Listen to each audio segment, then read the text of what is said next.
Imagine I hand you a completely blank calendar.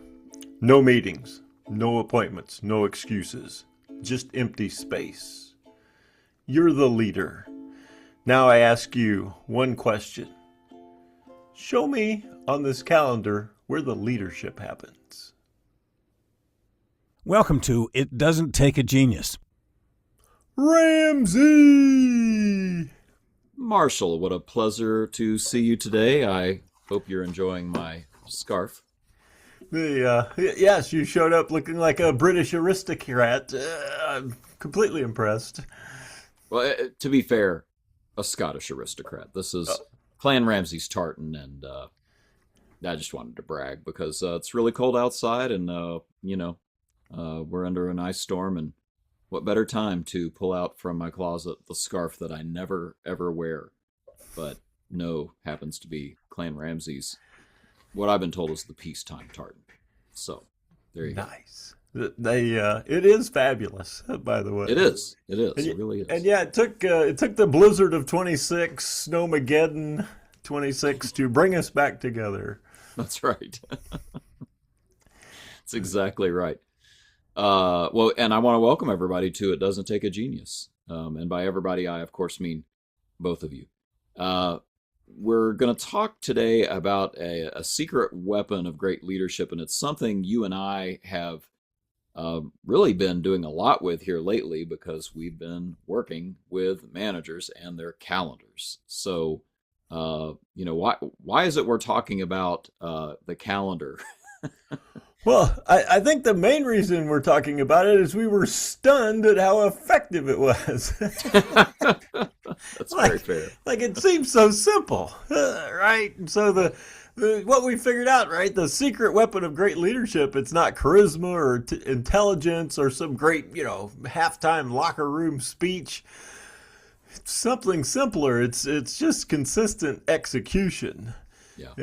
And you look at the dealership that says they develop people and the dealership that actually does, the one thing that they have that's different than each other is leadership is on the calendar. Right. And, it's funny to call this consistent execution, right? Because you do have to calendarize that if you're going to do it. I'll put this on the screen, but I found a quote from just before Christmas, I guess it was, from Arnold Schwarzenegger, and I thought this was just so good. Set aside your opinions on violent movies, politics, etc. But he says this, dude knew how to lift weights. He says, "My best advice is to stop using motivation as your only fuel. I know it feels great when you're fired up, but it's a short-term fuel source. That's why the vast majority of people who start anything, diet, fitness, new projects, training your employees, right, don't finish. They run out of gas. The only lasting fuel is routine. And you only get a routine by dragging yourself on the days when you have no motivation, over and over. I know that's not the answer anyone wants. I wish I had a magic pill for you.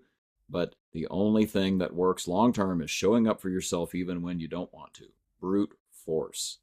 And we are arguing that the brute force, the magic pill, is really the calendar. Yes, the calendar, right? The idea that leadership doesn't fail because the leader doesn't care, right? They want their people to succeed. They want performance to get better. They want the people who want to do more and be more. They want to work with those people. Yeah. They fail because leadership becomes when I have time activity. Yeah. And the idea that there's never going to be time. Right. And we talked about that on an episode when we talked about the Eisenhower matrix or the Covey matrix. Yep. And the two key boxes, right? There was urgent and important, right? All those things that, the firefighting drills, the customer standing in the lobby, the upset customer on the phone, the report that's due in 3 or 4 minutes, the last minute phone call request from higher up. All these important and urgent things occur. Yeah. And what we figured out was the second box, the not urgent but important, is the key box. Hmm. And so within the not urgent but important is your planning, coaching, training, strategizing, all your leadership behaviors, your one-on-ones, stuff like that. It doesn't matter if you do them on Monday or Tuesday or in the morning or the afternoon. That's where the not urgent comes in. But they are wildly important, more important than anything else that you could do. And the the urgency, the urgent items always push out the not urgent items. Yeah, The and that makes perfect sense, right? Because if you have somebody walk in your door, if you have things that cause you to take your eye off that thing you're motivated to do, you really want to do the training, but uh, paperwork, customers walking through the door, employee issues, things that maybe could have been delegated, but they're not, and so you just have to grab them and do them. Well, that's not leading, right? That's not leadership. That is just managing the chaos. That is just dealing with what the four disciplines of execution calls the whirlwind. It's just going to take all the time that you have. Oh yeah, and when you're in that cycle, right? Everything becomes next week after the rush when things slow down, and guess what? Things never slow Never down. does. Never Right? does. You always think there's going to be that moment, and the urgent continues to push it down the kick the can down the road, so to speak. Yeah. So unless leadership is scheduled, it will get always replaced by the urgency. Yeah. And the idea of everything important in our lives happens because we scheduled it. You've heard me tell this story a million times about going to the dentist, right, to get my teeth cleaned, Hmm. and she gets done. The dentist comes in looking for upsells. He's making a boat payment. He's trying to find some money in there. And then, he can't find anything. And then the hygienist says, all right, I need to see you again in 6 months. You want morning or afternoon? I don't know what I'm doing tomorrow. Like, this is just a crazy thing.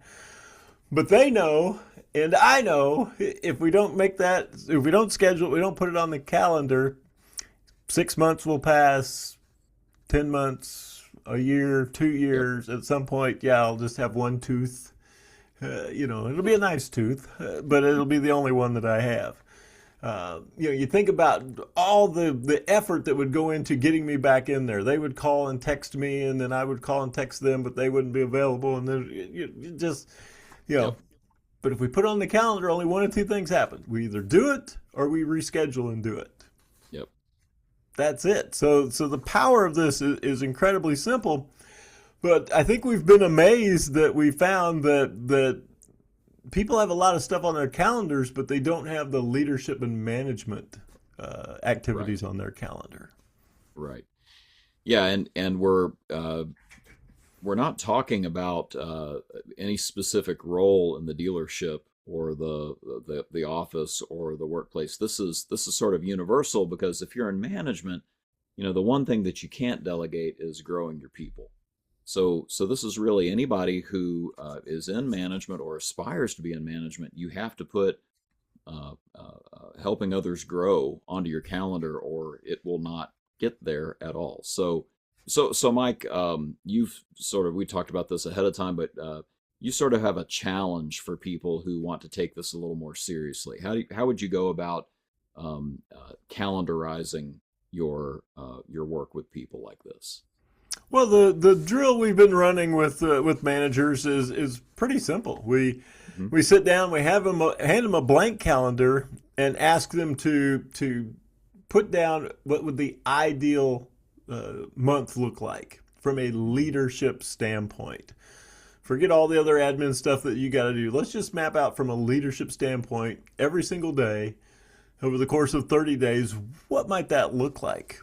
Hmm. And they come up with things like kind of a daily touch, right? I'm gonna touch base with all my team members in the morning. I've got some stores, they call it the jump start your day meeting, right? Just a quick Hmm. touch. How's it doing? A little encouragement. What's the plan? How are you going to kick things off today? That type of stuff. Yeah. I've got guys who pencil in weekly the one-on-ones. All right, let's sit down one-on-one, do a little bit of tactical coaching. All right, what do you got working this week? How's your week shaping up? What's getting in the way? Are there any obstacles that I could remove? Things like that. And then we had a lot of guys on their calendar start to block in training. And they're like, okay, we're gonna, there's times where the whole group needs training. Sometimes there's one-on-one training. If the whole team is struggling with something, let's make that a group training. If I just got individuals that are struggling with key pieces of something, that might be a one-on-one training. But that goes on the calendar. And we've even got folks, and this is going to sound crazy, but they schedule praise. Yeah. If you have to schedule praise, is it sincere? Absolutely. Yes, it is. Yeah. You're by saying I'm putting it on the calendar, I'm saying it's important.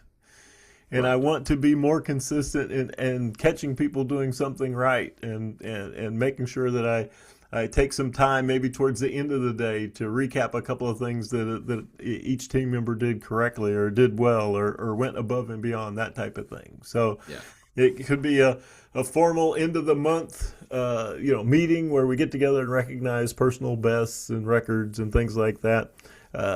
But all of those things, are things that the managers, they say are important, they believe are important, they just haven't made the time to do them yet. Right. So let me review those 4 items, and I've got a couple questions just to sort of tease out the concepts here. First off, the daily touch points, and these are quick, right? This is sort of the MBWA stuff, management by walking around. Mm-hmm. I'm just going to check in with you quickly, look all my people in the eye. Probably, not just for, encouragement or accountability. They know that, the manager's there, but also like early warning system, right? Like, hey, we're out of oil, or, I don't know, I'm making up stuff. We're low on XYZ, things that could be an early warning system. So that makes sense. The coaching, the second of these blocks, seems a little more involved. You and I have talked about this many times with people. Let's say you give each of your people 20 minutes. Mm-hmm. And you're trying to get through that every week, every month. How do you think ideally it should happen for the average manager? Well, I think some of it's depending on how fast your organization's moving and how much is changing. But at a minimum, weekly. If you can't spend 20 minutes a week with all your team members, you probably have too many team members. And you got some structural stuff going on. But yeah, the idea that and how many times do we hear employees or team members tell us, I didn't even talk to my boss last week, and how disappointing that is and how frustrating it is, right? So there seems to be something to, a week has a story arc, right? We get, jump started on Monday, and then there's that Wednesday, midpoint. How's it going to shape up? And then there's the wrap up on Friday to the week. Having a check-in during the course of that storytelling, it would be absolutely amazing. And you think, okay, so if I miss a week, now I'm at 2 weeks. I miss another week, it's 3 weeks. So I could go a month real easy, not talking a little more in depth with my team members, just with a few firefighting things that break out, and with me not having it on my calendar. So that reminds me of Moses in the Bible. The story, once they get out of Egypt and they're on their way to the Promised Land, Moses suddenly is in charge of a whole bunch of people, like a nation of people. And his father-in-law visits him and, basically sees him, judging the people, deciding on all sorts of issues and giving insight. It says people stood around Moses from morning to evening. And he's like, what are you doing? It's like, why are you doing this? And, why do you sit alone and do this? And he says, well, the people come to me and, they have inquiries, and when they have a dispute, and they come to me when I have to decide on things and, help make laws. And his father-in-law just looks him in the eye and says, what you are doing is not good. you and the people with you are going to wear yourselves out, and you need to figure out how to divide up the duties with other people below you. And I think it was he sort of like made thousands, hundreds, fifties, and tens. Those were the groups, so that there was somebody that was checking in with them. But think about that. It gets all the way down to 10, right? So like there's somebody in charge of 10 people. There's somebody that's checking in with 10 people who's the first line of defense. And I honestly think that some of our bigger departments that you and I have worked with, part of their success is that they have delegated some of that work to people at the about 10 person level. You know, you've got a team leader, you've got a foreman of a smaller service department, you've got somebody who it's not that all the authority has been delegated, but that a lot of the day-to-day responsibilities have been delegated. Sorry, I said that backwards. Basically the person in charge is still in charge and has the responsibility for it, but they're delegating some of that authority so that other people can help them execute.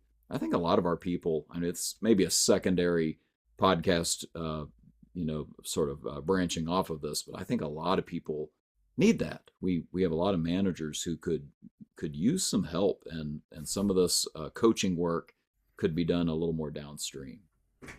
Oh, yeah. No, precisely. Yeah. When you run into a manager and say, well, how many team members do you have? And they go, 40. 40? Yeah. Right. Like 40? And we have seen, we work a lot in automotive dealerships, and it's not uncommon to see a service department with 40 people. Yeah. And then, we'll put in place a service drive manager. So now they're going to take on, 8, 9 people, and then have a shop foreman or 2 team leads. And so now we've got it down to, 10, 12 people, and much more manageable thing. And the idea is that the early warning system. Mm-hmm. But just through the morning touch base, right? It's hard to touch base every morning with 40 people, but I can touch base with my smaller team. And if I see something, then I can bring that to the attention of my manager and say, hey, Bob's not feeling it today. Something's going on. If you get a chance, swing by and talk to him. And think about how you'd have that service manager, let's say, who has a lane manager and 2 team leaders and maybe a foreman, all 3 reporting to him.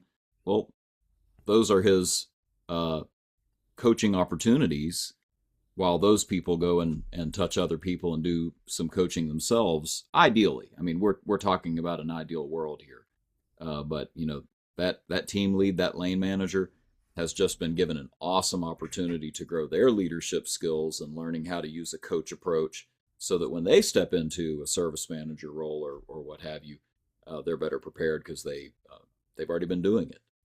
So I think it's just a huge opportunity. Oh, yeah. Well, and the idea of, one of our scheduled activities would be the huddle. Yep. So as the manager, I'm going to huddle with my lieutenants, my assistants, and say, all right, what's the plan for today? What do we got scheduled? What's getting in the way? Anybody I need to talk to? Who needs a pat on the back? We're going to have that, might be just 5-minute get together. But we know, right? And because managers tell us, right? You'll ask them, how do you know that your huddles are working? And they'll, the thing we've heard most frequently is they say, well, I know when we don't do them, sometime in the afternoon, things start to fall apart. They're like, when we do them, we have a plan for the day. There's fewer surprises, fewer firefighting opportunities. When we don't do it, right, things that we didn't discuss in the morning, seems like in the afternoon they start to show up unexpectedly, and now we're caught off guard. And so, I'm better with it than without it. That alone would make it calendar worthy. Right. It's like, better put it on the calendar. That helps us. We should write that down and try to do it every day. Awesome. The idea that the calendar will tell you the truth, either retroactively or proactively. Right? You can sit down with the manager and say, all right, show me let's fill out the calendar for this previous month. Show me, let's write down all the times that you were doing leadership behaviors, coaching behaviors with your team. Yeah. Then we can look at that, right? And then Yep. the exercise we've been doing lately is here's a blank calendar for the upcoming month. Yeah, ideally, what would that look like from a leadership and coaching and training development standpoint? And man, they just dive right into it, and they even start to pencil in topics. Right, we're gonna, every Friday we're gonna have a training, and then they start to pencil. The first thing that we really need product to work on training on this day. Yeah, this day, this topic. Yeah, it's absolutely amazing.